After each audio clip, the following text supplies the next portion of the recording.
आज मैं आपके साथ इस छोटे से और सस्ते से कटर के ऐसे इस्तेमाल शेयर करूंगी जो देखकर आप हैरान रह जाएंगे। ऐसे इस्तेमाल आपने ना तो पहले कभी देखे होंगे और ना ही कभी सुने होंगे। इसके साथ इस वीडियो के अंदर बहुत सी न्यू टिप्स भी शामिल की गई हैं। तो चलते हैं अपनी टिप नंबर 1 की तरफ। गर्मियों में ये मसला आम होता है कि किसी के सर में भी जुएं जो है ना वो पड़ सकती हैं, और इन जुओं को खत्म करने का आज मैं आपके साथ एक छोटा सा आसान सा टोटका शेयर करने लगी हूँ। आपने क्या करना है, एक कंघी लेनी है। इसके साथ आपको दूसरी चीज यहाँ पे धागा चाहिए। धागे को आपने इस तरह से कंघी के ऊपर लपेटना है, जैसे वीडियो के अंदर मैं आपको धागे को लपेट कर दिखा रही हूँ। इस तरह से आपने इसके दंदान थोड़े थोड़े छोड़कर धागे को लपेटते जाना है, और कंघी को उल्टाकर दूसरी तरफ से भी आपने इसी तरह से धागे को लपेट देना है।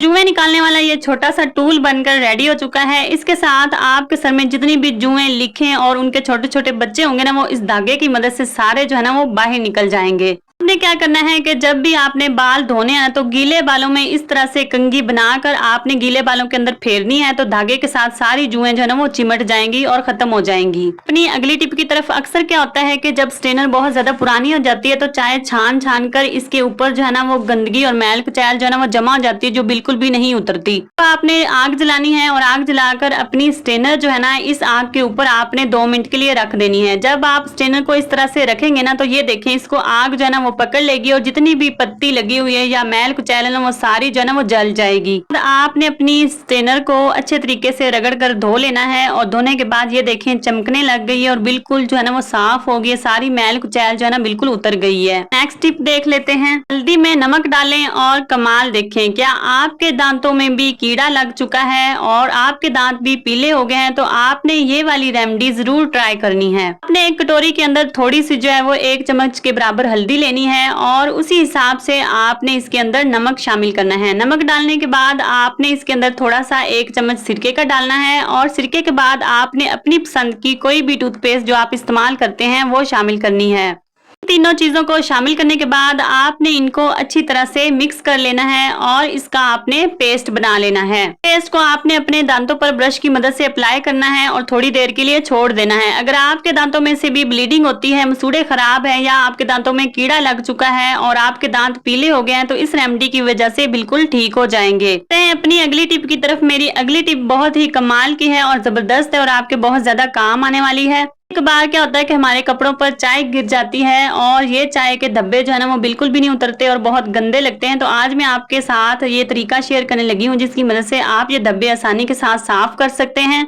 आपने जिस जगह पर चाय गिरी है ना, वहां पे आपने नमक लगाना है, और नमक को आपने अच्छी तरह से ऊपर जो है ना वो फैला देना है, और सारे धब्बे को आपने नमक के साथ अच्छी तरह से लपेट देना है। नमक लगाने के बाद आपने इसे थोड़ी देर के लिए छोड़ देना है, और उसके बाद आपने इस सारे नमक को अच्छी तरह से झाड़ देना है। झाड़ने के बाद आपने नेक्स्ट जो है वो किसी भी बाउल में, या फिर आपका जितना कपड़ा है ना उसी कपड़े को आपने भिगोना है, और पानी के अंदर इसे नमक को साफ कर लेना है। बाद आपने कोई सा भी साबुन लेना है, और ब्यूटी सोप लेना है, जो आपके फेस वॉश करने के लिए इस्तेमाल करते हैं साबुन, वो वाला आपने साबुन लेना है। कपड़े धोने वाला साबुन इसके लिए इस्तेमाल नहीं करना। धोने वाला जो साबुन होता है उससे सारे जो धब्बा है ना वो बिल्कुल साफ हो जाएगा। इस तरह से लगाने के बाद आपने इसे रगड़ना है, और रगड़ने के बाद आपने इस धब्बे को अच्छे तरीके से धो लेना है। जब आप साबुन के साथ धोएंगे तो आपको बाद में पता ही नहीं चलेगा कि कौन से हिस्से पर चाय गिरी थी और धब्बा कहाँ पे लगा था। तो धोने के बाद आप ये देखें, इसका रिजल्ट मैं आपके साथ शेयर करती हूँ कि किस तरह से बिल्कुल जो है ना वो धब्बा साफ हो चुका है। मैंने आपके सामने बिल्कुल लाइव इसका जो है ना वो रिजल्ट शेयर किया है, ताकि आपको पता चल सके कि किस तरह से नमक से हम अपने चाय वाले धब्बे जो है ना वो बिल्कुल साफ कर सकते हैं। अब आपको अपने बर्तनों और बेसन वगैरह को साफ करने के लिए बाजार से स्पंज लेने की जरूरत नहीं पड़ेगी। इस तरह के स्पंज आप घर में भी आसानी से बना सकते हैं। की जालियां अक्सर हमारे घर में आती रहती हैं, और ये फ्रूट वाली जालियां होती हैं, और अक्सर जो है ना बच्चों के जो खिलौने वगैरह होते हैं ना वो भी इन जालियों के अंदर लपेटे होते हैं।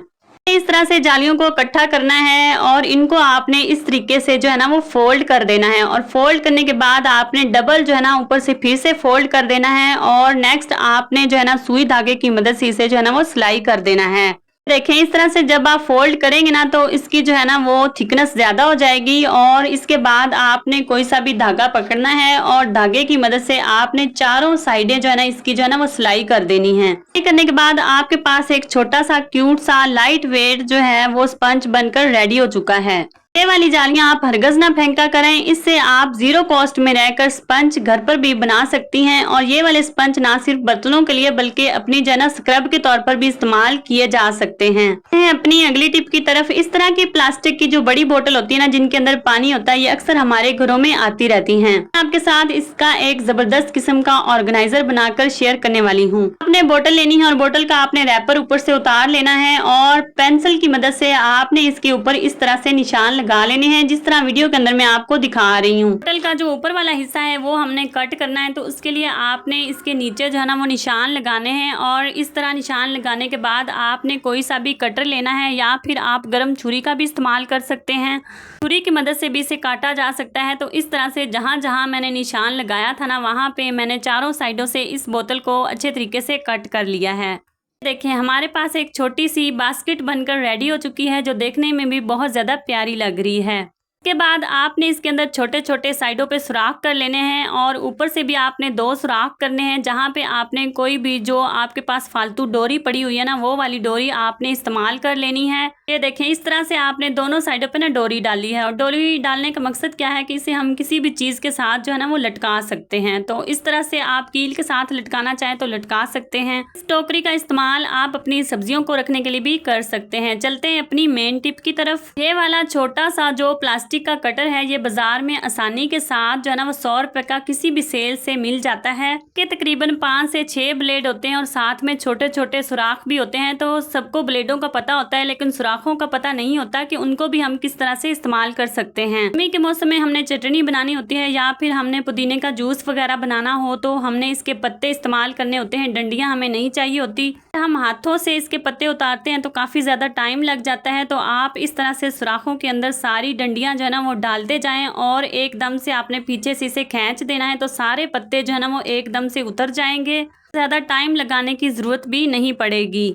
देखिए मैंने 1 मिनट के अंदर ही ना सारे जो है वो पुदीना डाला है और पुदीने के पत्ते जो है ना वो अलहदा हो चुके हैं। कटर की मदद से ना सिर्फ हम पत्ते अलहदा कर सकते हैं, बल्कि किसी भी चीज़ का आपने मसाला तैयार करना है, पेस्ट तैयार करना है, तो वो भी आप बना सकते हैं। अगर आपके पास टाइम बहुत कम है और आपने लहसुन जो है उसका पेस्ट बनाना है, तो आपने इन सुराखों के ऊपर छोटे छोटे दंदे लगे होते हैं, उनके ऊपर आपने लहसुन को रगड़ना है और आपका पेस्ट जो है ना 2 मिनट के अंदर बनकर रेडी हो जाएगा। देखिए मैंने आपको पेस्ट बनाकर जो है वो दिखाया। इसके अलावा अगर आप अदरक का पेस्ट बनाना चाहते हैं तो वो भी इसी तरीके से आपने रगड़ कर जो है ना वो पेस्ट तैयार कर लेना है। तो अब आपको ज़्यादा टाइम ज़ाया करने की ज़रूरत नहीं पड़ेगी। आप आराम से 1-2 मिनट के अंदर ही अपना पेस्ट जो है वो बना सकते हैं। और ये प्लास्टिक का कटर आपने आज ही जाकर ले लेना है।